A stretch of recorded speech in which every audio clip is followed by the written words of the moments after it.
Obviously, it's a quick turn of the page, right? I mean, yeah, it was a great weekend. Not a whole lot of time to enjoy it. I think the most time that is a little travel back, but it's the same thing I've said probably over and over the last few weeks. We're continuing to get better, and I think each and every week, the last few in particular, we've seen some steps that I think we've done a really good job at taking. It was a battle. I don't know that it was as clean as we would have liked it to be honest with you. But that complimentary ball that really had to take place, it did. And I think the thing that maybe I said it afterwards, when the opportunities arise, I think that's where we've been. The last few in particular have been really good at taking advantage of some of the opportunities. And this past week, I think that's really evident.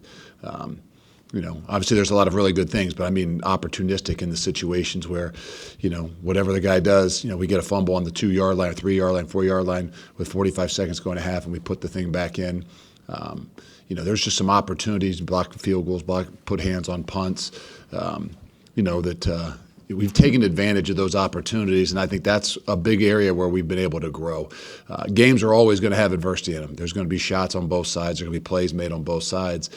And I think in the first few weeks we had a tough time handling some of those things. And in that way, sometimes you don't take advantage of some of the opportunities that are out there. And the last few in particular, we've done a really good job of finding ways to take advantage of the opportunities when they arise. And the only way you can do that is by doing your job and doing it really well in execution.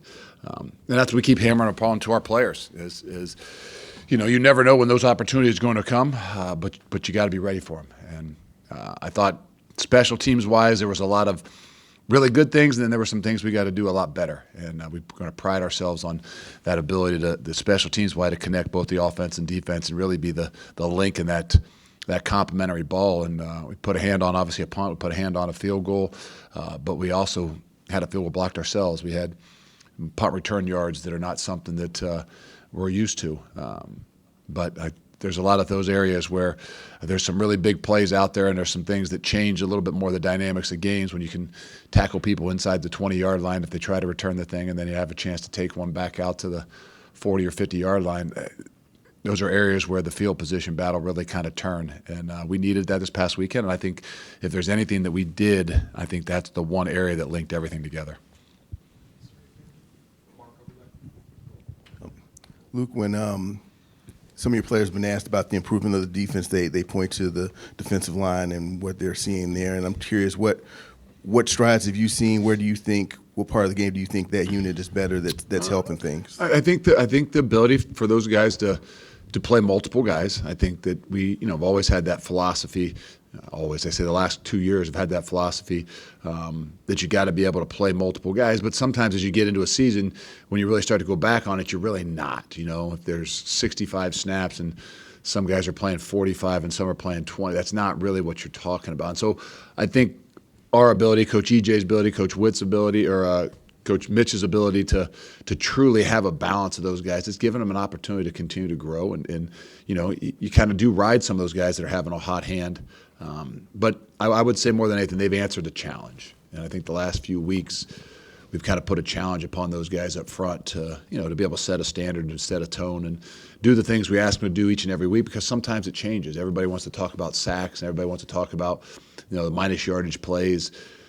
But the difference in ball games are when you can establish a line of scrimmage, when you can create walls, and when you can pressure quarterbacks by not running around things sometimes and really kind of execute the game plan. And if there's one thing those guys have done in particularly really well the last 2 weeks, is be challenged to do something maybe a little bit different and then execute it on Saturday.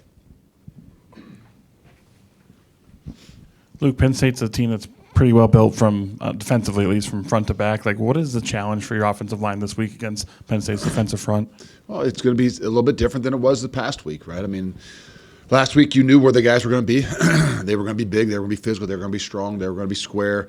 This week it's a little bit different in the sense that you don't know exactly where they're going to be. They're going to move all around. They've got really, really good athletes. I think obviously that's where the strength of their team is, and their ability to create some havoc and make some of those big plays up front, athletically, but also physically and speed-wise, is the challenge. And it's not as clean sometimes. Like you can prepare during the week, like, okay, this is what you're going to see. I think when you really kind of start to break those guys down, it's different to prepare for because they're going to be in a lot of different places. They're going to do a lot of different things, and they rely upon their ability to create havoc, their athleticism to make some plays up front. And we got to play really sound, and we're going to have to be able to match and be able to adjust by what it is that they're doing. Obviously as you get into the game. Just regarding that offensive line, what's the difference you've seen in them these last three during this winning streak? Where's the main area where they've kind of progressed? I can't sit here and say that. Like, I know it's easier for guys to say, well, there's got to be a reason why you're winning, and there's got to be a reason why you're running the football better. And I can honestly say I just think the guys are continuing to play better together. I think that each and every week they're well prepared, but it comes down to the execution of things on Saturday. And as things happen better, obviously confidence builds, and I think you play faster. But if there's one thing this past week, as you really look at it, I think there's only 2 runs. If you take Tywee's runs, 126 yards, there's only 2 runs where I would say there's not somebody sitting there of some sorts, an unblocked hat. It's not some version of a train wreck somewhere. I think there was a 3rd down run. It was 3rd and 4, and I think he went for 24, 25 yards, got tripped up. And there's one run late where I think he cuts off the backside edge, and maybe he gets tackled by the legs. Otherwise, every other run was some type of physical, somebody coming down from the second level, somebody coming over from the other, in some ways an unblocked hat. So I know you asked about the offensive line, but I think that's a part of it, right, is when you can't every single time block every guy, you got to have confidence that you can still run the football. And that's where I think we've grown. I think that's where we've kind of allowed the offensive line to play a little bit more aggressive and grow as well. And then count on, that guy that's carrying the football to say sometimes, we might not be able to block that guy that's coming down from 7-8 yards, and we're going to take our chances. And when you do that, I think it gives guys opportunities that they don't have to be perfect. And I think twofold, the offensive line has done a better job. They're working together. But I also think that as a whole, we've done a better job to say, look, yes, they might do this, they might spin, but let's block the things that we see. And if there's somebody that's an unblocked hat, maybe he's coming across, maybe he's coming from depth, and we're just going to give Tywee or Darian Dupree or Dylan Jones or Cade Yock, we're going to give them an opportunity to get started downhill and then see what they can do. And I think all of us have gained a little bit more confidence and ability to do that. Luke, looking at the travel rosters for the 3 road games, there's been double-digit first-year freshmen that have been on those travel rosters. Is that number larger or unimpressive? Is it bigger than when you had even at Cincinnati? I don't study the travel roster maybe like you guys. Actually, it's funny because pregame meals we eat by class, so seniors, juniors. And it gets a little mixed up because everybody that's in their second year wants to eat a little bit earlier. So when you call sophomores, they all get up to eat. But you do start to look at, when you say freshmen, how many guys truly get up, and usually it's only the first-year guys. So I don't read the roster. I don't study the roster. But pregame meal, it's always nice to kind of start to look to see how many true freshmen you have traveling and how many of those guys are having an opportunity to make an impact. What actually goes into that travel roster in terms of with those freshmen? There's no handouts. Let's just be honest. Yeah. You have to have a role. You have to be in a position, in a place where, hey, this is something that we're going to do. I would rather look. There's a 76 limit on the roster, and if we took 72, I'd be fine. If that's what deserved to go, if we could, I was in a different league and we didn't have a travel limit. That didn't mean we took everybody, but anybody that was deserved and earned an opportunity and could play in the game, and we would take. Sometimes when they put limits on it, it might hold you back, but it doesn't change. I mean, every one of those guys, I think if you looked at it, maybe who was one that was on last week that hadn't been Big Mel, I mean, maybe a Chicago kid, but it wasn't like we were just going to take him because he's from Chicago. Yeah, we had an issue with the tight end position but we wouldn't have taken either one of those 2 guys if we didn't feel like they had some really good weeks put back to back to back, that we'd have confidence to be able to put them in a football game. Coach, earlier in the season, you guys got the 2 top 15 opponents. Obviously, it didn't go the way you want.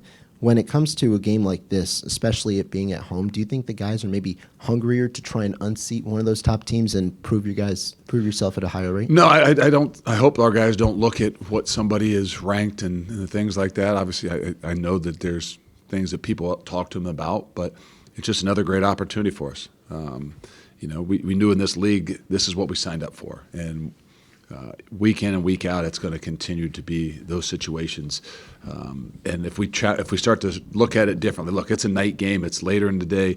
We know we're going to create an environment that's going to be really exciting and fun. And I think that's what we need to look at. Not, hey, what are these guys ranked? What do people think? And things like that. Try to put all those things behind us and just recognize, look, this is a big game because we've had an opportunity to make it a big game. And the way that our guys have played the last few weeks make it a bigger game.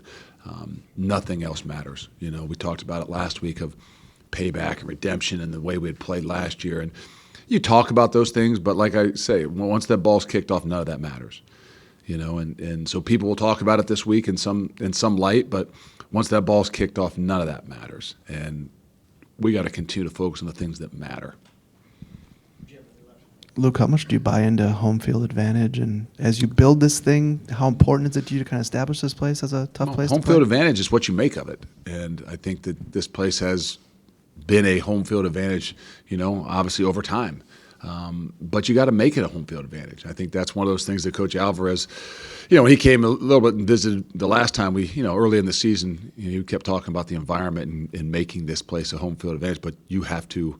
You have to make it the home field advantage. You have to create some of those things. You have to generate the energy, and that's what our guys got to understand, right? It doesn't just happen because they make the game at 6:30, because they make, whatever the rankings and matchup is. That doesn't make it, doesn't give us an opportunity to have a home field advantage unless we make it a home field advantage. So I think we put a lot of that upon ourselves to say, hey, this is something that falls on our shoulders too. If we don't go out there and start fast and do the things we've done the last few weeks, then it doesn't become a home field advantage. So we got to pride ourselves in making it and creating it as well. Otherwise, you just assume that the students got to get there earlier, right? Hey, students got to get there. Give us a reason to get there a hell of a lot earlier, and that's what we got to do.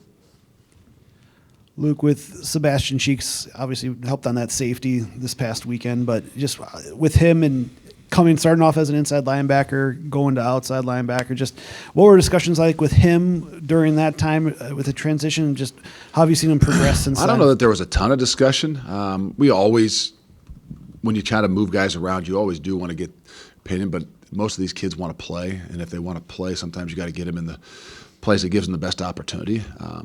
So obviously, we talked about, we made a transition with him, I think 2 weeks into camp or something. I think maybe after Thomas Heiberger got hurt. And it didn't take long for us to realize and believe that this is his best position.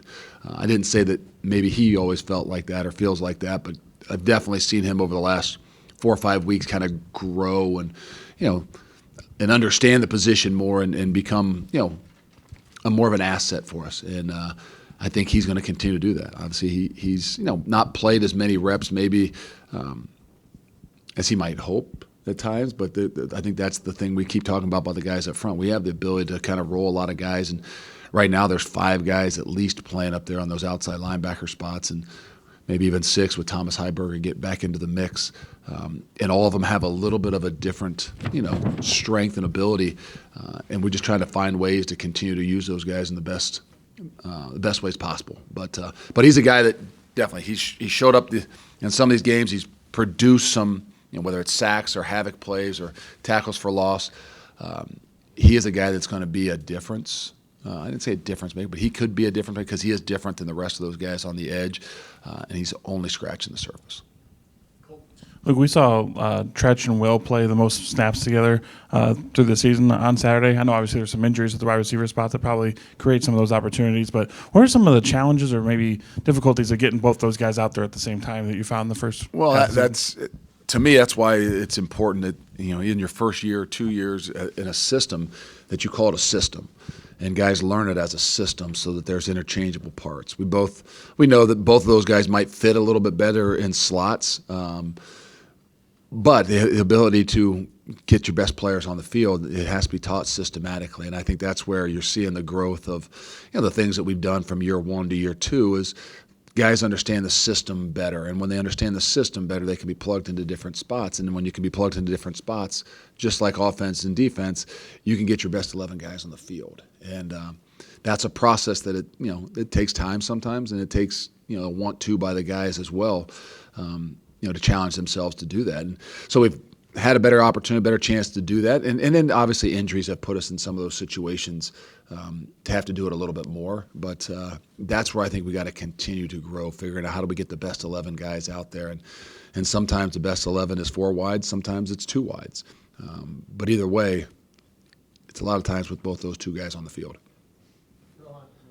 Luke, I believe Mabry got in there at the end of the game. I just wanted to ask, what's the value maybe in getting him those few snaps at the end of the game? And do you ever kind of think about the red shirt aspect of it as well? Yeah, I don't know that. I don't know what the value in that situation probably as we look back at it. I mean, here's a guy that we know has to be ready, and every opportunity to step on a field on a Saturday, regardless of what the situation, he's got to be ready, and that's where.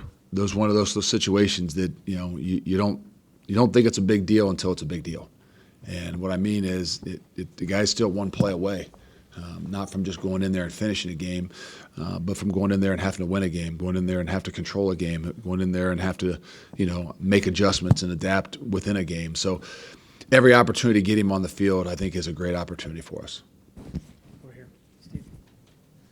Walker has had over 20 carries each of the last 2 weeks. I think he only approached that level like twice at his former school. What did y'all see in him that made y'all realize he was ready for that workload and could thrive the way he has? Well, I don't, like you said, since you hadn't seen him carry the ball over 20 times, but all you got to do is meet him and spend a little bit of time with him, and you would assume that if given the opportunity to carry the ball over 20 times, you don't think it would be something out of his character or nature, and it's been great to see him be able to do that, because I've been around some pretty dynamic backs, and as you get into the season, you kind of recognize and assess where they're best. And we had a back that was a pretty good draft pick that, as we got into the season, we didn't know he was a transfer guy as well, and we didn't recognize that he probably was best with no more than 18 to 20 carries. And as we got into the season, I think we're starting to recognize that Tywee in particular is a guy that's much better with more than 18 to 20 carries. And you might have assumed that as he walked in the door, just being an older guy, being mature, being physical, being strong. But a lot has to do mentally with a lot of the way you go about the game. And so it's been impressive to see him as he's continued to grow and show us how he can handle things and how he gets better with the more carries that he has. I know at this time of week it's dicey asking about how guys are in injuries and stuff, but as far as Bryson goes, is there any level of optimism? Yeah, we don't know. I mean, we were hoping that this would be the week he would be able to make it back. He's a tough guy. I mean, like he would have been out there last week had you let him probably, and I don't know what he could have done or even protect himself. But he's a guy that's going to give it everything he's got, and it'll be more of a game time situation. I don't know how much he'll be able to do during the week. Right, this is only Monday, but I still don't know how much we would think he's going to be able to do on a Tuesday and a Wednesday. And but again, I don't ever count him out. He you count him out, he'll surprise you. So we'll have a better idea later in the week, but I would say he's limited right now, and then it's going to come down to how well can he play, how well can he protect himself, and what are the advantages if he is in there. From the outside looking in, it seems like it was a very well-rounded, complete game in all 3 phases. Would you grade Saturday's game as the most complete, well-rounded game of the year? No, I wouldn't. I think that there was a lot of opportunities we left out there. I think the first half is still one of those situations. And again, we talk about it. Sometimes you got to have a plan going in the game, and we knew it was going to be a little bit more of a physical game. We knew that and believed that it was going to have to be one of those things where we're going to have to wear people down, in particular last week, wear them down up front, even in the back end, because they were going to make it very difficult to run the football. They were going to make it very difficult to create bigger plays. So I say complete. I'd like to have seen, be able to do some of that earlier in the first half. But I do think it was more of the complete game of adding the special teams, having some negative things happen to us, still be able to handle those things, and then, the second half of the game really kind of taking over. But I think as a whole, the first half of things, I like to see us be able to control the line of scrimmage. I think I like to see us create some bigger plays early on. But that's also getting a little bit selfish. That's also getting a little bit greedy. But that's, hey, as you start to play better, those are the things that I think continue to drive you. Last two, Cole and Jake. So Luke, with seeing the Wisconsin football equipment Twitter account talk about how they unloaded, after they got back from Evanston, I think it was like an hour and a half total from unloading the truck and putting stuff in the laundry. But just, I guess overall with like what these equipment managers do and just prepping for games and getting things ready in the locker room, just especially your time here, what have you seen from them and just what they do for this program? This is a huge business that a lot of people don't see a lot of the things that go on. And Jeremy and that crew, like I said, since the day I walked in the door, have been incredibly impressed. The last few years, it's been one of those, kind of areas where you said, like, okay, this area isn't something that grows, and it's kind of becoming unique. And with what, like I said, when you look at every area in college football, every area within your program, whether it's from the technology sides of things, the video sides of things, and then people forget about this equipment side of things that just have to be there every single day, day in and day out, and it's not an area that maybe gets as much growth and opportunity as a lot of the other areas. And but I don't know that there's a place that can move forward without it, right? I mean, like the health and wellness of your guys, that's not just in the training room, that's just being able to be taken care of with everything they do. So those guys do a phenomenal job. Saturdays are not easy for them either. 11 o'clock kick for us means probably about a 5 a.m. or 4 a.m. start for them as well. Not to mention that we're loading up and headed back home and try to relax a little bit, and those guys are still at work. So it's a thankless job, but those guys do a great job. Luke, is there any concern with the performance of Nathaniel the last few weeks? It's 2 of 5 in the last month.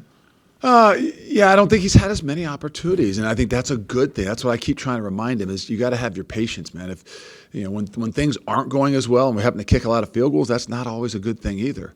But I think that's where it can get a little bit frustrating, and I think those opportunities becoming fewer and far between make it even harder on those guys. And when they're in a rhythm, when they're kicking 2 or 3 field goals a game and having more opportunities, yes, they do feel better about what it is they're doing, and then knowing that your opportunities are limited when you go in there, he's got to be able to handle that. And hopefully the better we get, the less we need him. But when we need him, it's really important and really big. And we got the utmost confidence in him. Again, he's got to get himself back into a rhythm. But it's more about just understanding that, hey, it's a good thing when you don't get as many opportunities.